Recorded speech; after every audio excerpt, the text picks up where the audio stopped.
fibers, what is type 1 muscle fiber, and why everyone might be different. And these are some reasons why I believe everyone has a superficial understanding of modern fitness. Hello, this is Schmitty again, with I Heart Gains. I'm gonna do a quick video. I'm gonna do it straight, no cuts, no edits. I'm gonna try to make it as simple as possible because this is a complex topic. I want to dive deep into type 1 muscle fiber and explain why I feel muscle fiber type matters when you're talking about exercise and nutrition. First of all, I will say that some foods are good for recovery and some foods are good for performance. And at I Heart Gains, we strive to see the union of those two things, of performance and recovery, through effective strategies and making use of science that's practically applied. So, why muscle fiber type matters for exercise, nutrition, and recovery from exercise. So I'm reading my outline just so I can stay on topic because I'm pretty passionate about what I speak about. So I just uploaded a post to my website, I Heart Gains, about mitochondrial biogenesis is a part of it. The actual article is about signaling pathways in exercise induced adaptations. My dentures are slipping. Now, these aren't dentures, these are real teeth anyway. Signaling pathways in exercise-induced adaptations, exploring mechanisms in context. And one of the reasons why it's labeled in context, because I believe context matters when you're talking about health and fitness. Like some things that we know that we think may be anti-inflammatory, like CoQ10, coenzyme Q10 or whatever it is. We tend to think this may be anti-inflammatory, but in some contexts it's inflammatory. I'll get a little bit more into that as we go on. I'm going to talk about mitochondrial biogenesis. Mitochondrial biogenesis is the process of increasing the number and size of mitochondria in muscle cells. It is a critical adaptation that occurs in response to endurance training. The signaling pathways involved in mitochondrial biogenesis are the peroxisome proliferator activated receptor gamma coactivator 1 alpha, or PGC-1 alpha, and the AMP activated protein kinase AMPK pathways. These pathways are activated by the increase in energy demand during endurance exercise. And I shall say that the reason why I'm talking about AMP kinase is because I really recently realized that fructose can interact with the body in such a way to diminish your body's ability to defend itself. Well, your body tends to have an energy balance issue, and within this fructose interaction with your foods you're eating, it affects AMP kinase, which has a slew of effects on inflammation. So anyway, and this is why I believe muscle fiber type matters. I think muscle fiber type, I believe it is a framework for understanding things, but I don't think it's an end-all be-all, and I'll get to why as I get further in this video. So here, I'll include a list below this link of studies that are supportive of this definition of mitochondrial biogenesis. So across studies, muscle fiber type isn't very consistent. So I want to provide sources in MLA format of scientific sources. One source is in the Annual Review of Physiology. One source is in the Biochemistry publication. One source is in the Journal of Applied Physiology. Another source is in the American Journal of Physiology. There's one source is in Nature. One source is the American Journal of Physiology.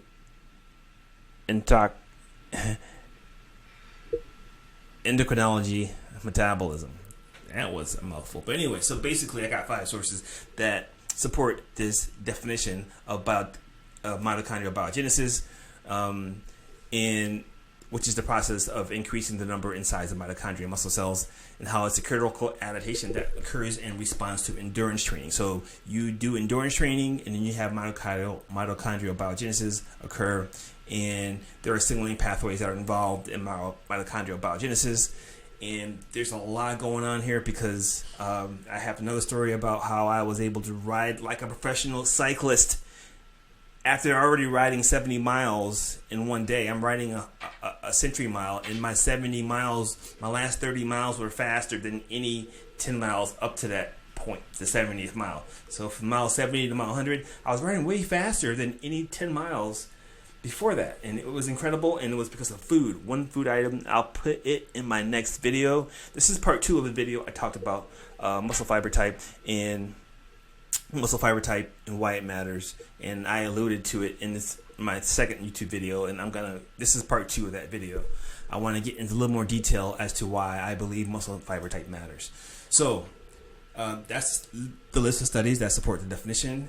And what is type 1 muscle fiber? So type 1 muscle fiber is a lot of things, right? It's a lot of ways to describe it. One way to describe it is that it's mitochondrial rich, right? It has a lot of mitochondria and is really good at processing oxygen, which makes sense. Muscle fiber type 1 is called slow twitch muscle fiber, and many people believe that it can recover daily, right? It can recover in a day. In some of the research that I've done, I saw where muscle fiber type 1 recovers faster than muscle fiber type 2, which to me is believable because muscle fiber type 1 has a lot of mitochondria and it processes oxygen really well. And it's also called slow twitch muscle fiber. And because one way to think of it is that because it moves so slow, it's very fatigue resistant, right? So it can do this long endurance runs very slowly. And but while twitching very slowly, but as opposed to muscle fiber type 2, which is fast twitch, and it burns out faster because it goes so fast. I mean, that's one way to look at it, and it's a very simplified, oversimplified way to look at it, I think. And maybe I'll slow down because I'm so excited. So the next part I'm going to talk about, just to stay on topic, is I want to explain one more part about muscle fiber type 1. It can process all 3 macronutrients. It can process for energy with oxygen. It can process fats, proteins, and carbs. Maybe not in equal amounts, but like it has the ability to process those 3 macronutrients, right? And so, and here is a really good explanation of why I think an experience with me applies really directly to how muscle fiber type 1 can process all 3. So I was a triathlon.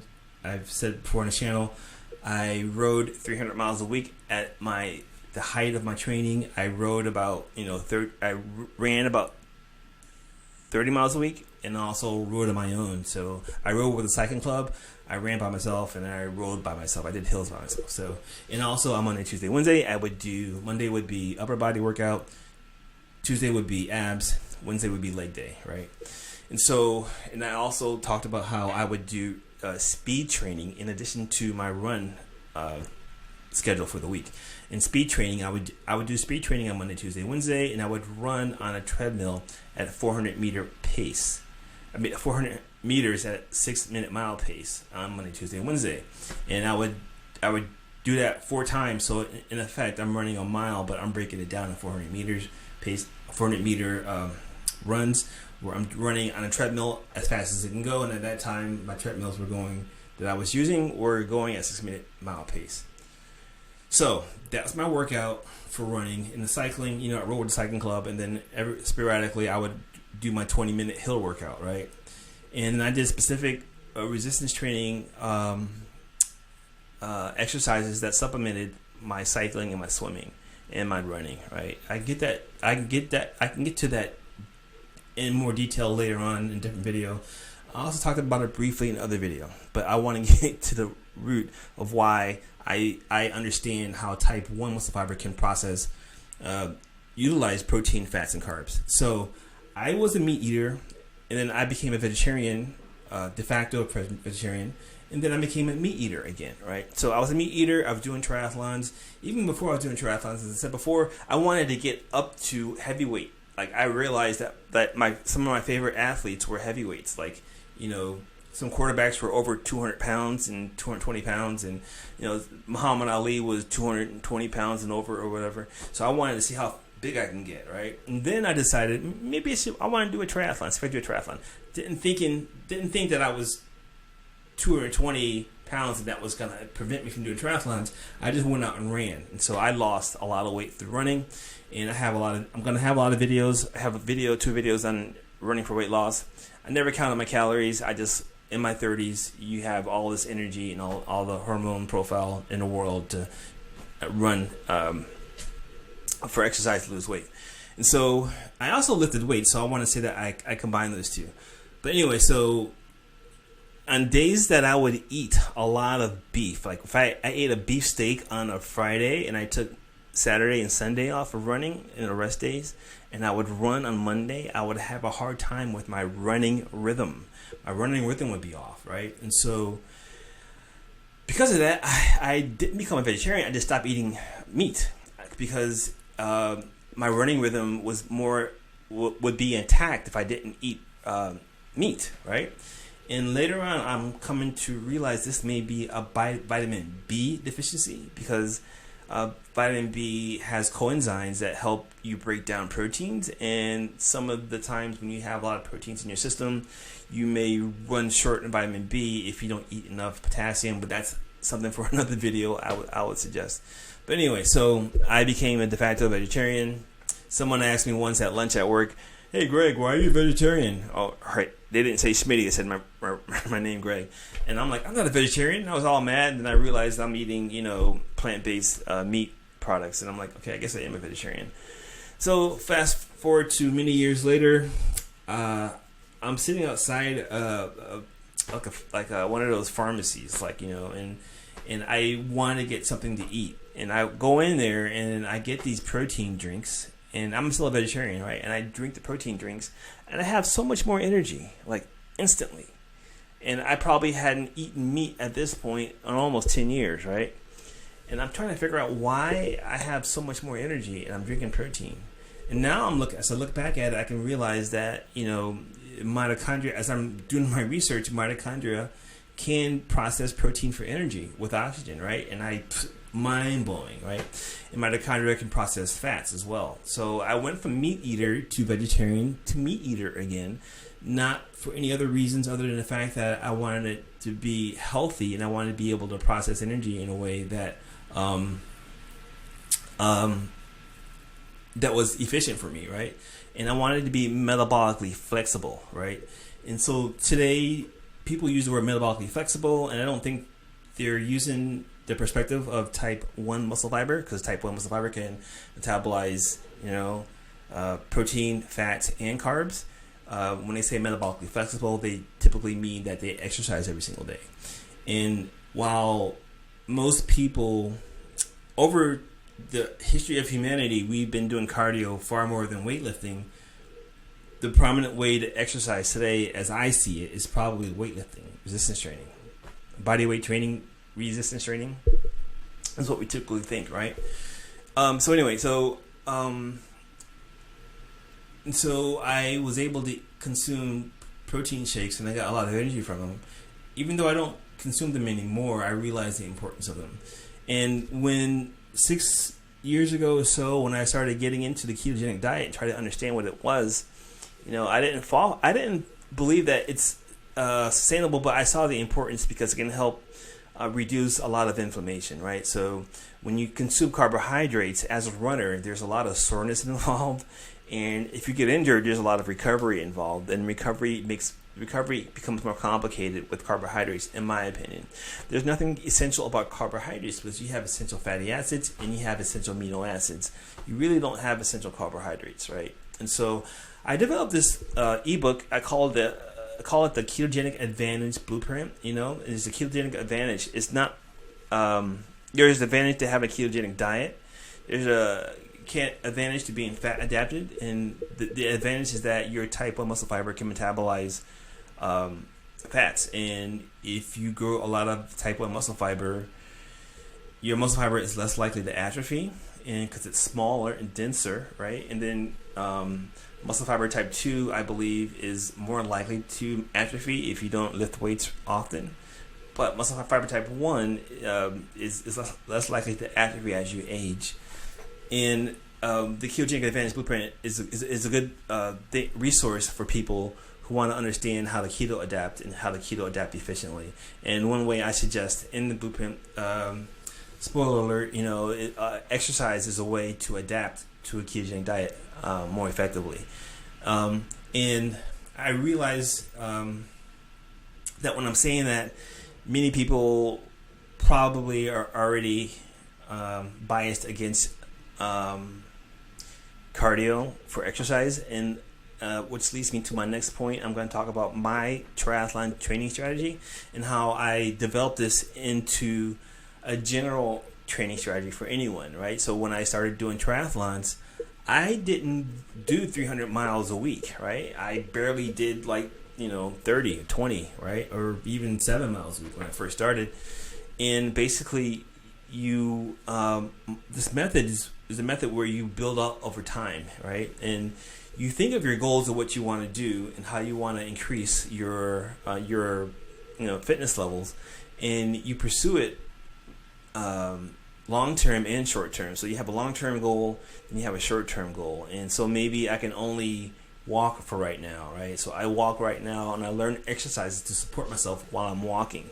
I learned how to walk, so I have an injury, and I've learned certain exercises that I can do that make my walking a lot more efficient. And I've learned certain recovery things I can do to help my body recover from exercise that will facilitate me walking better, right? And I start making baby steps, and then you do this over 18 months. For example, as in my case, I was able to do an Olympic distance triathlon, and it wasn't exhausting at the end, right? And I had a lot of great health effects after being able to do that, right?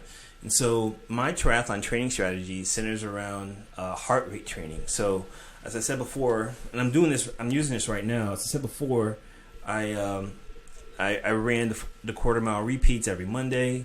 I actually am doing a version of that right now. I will get on a bike for 10 minutes, 15 minutes in the mornings, maybe 4 times a week. And I go swimming at the pool maybe 3 or 4 times a week. And basically when I do my speed training, so I need to have a base of cardio, right? And then I do speed training on top of that base, right? And then you can also add resistance training to that at some point, right? Or maybe do it all at the same time.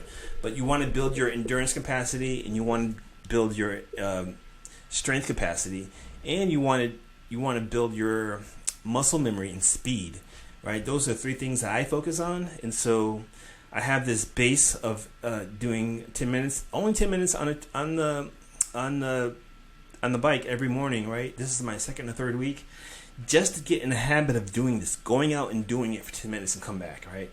I have to have this baseline habit so that at some point I can increase it, and then involve other aspects of cycling, like doing hills or doing sprints, right?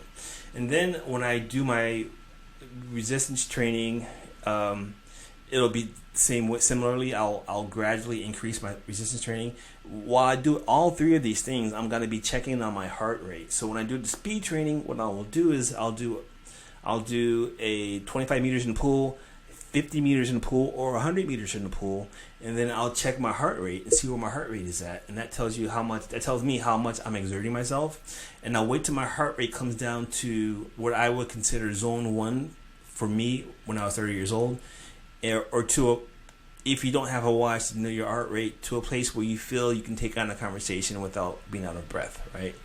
And I would do this exercise, and then I'd wait. I do 25 meters, and I wait to see my heart rate come down.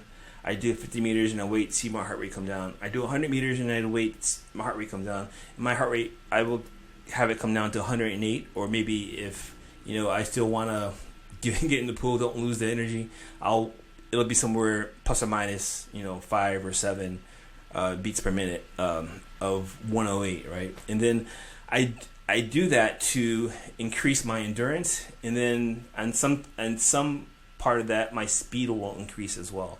And so there's two aspects that I found over time, that if you increase your endurance, you can also increase your speed.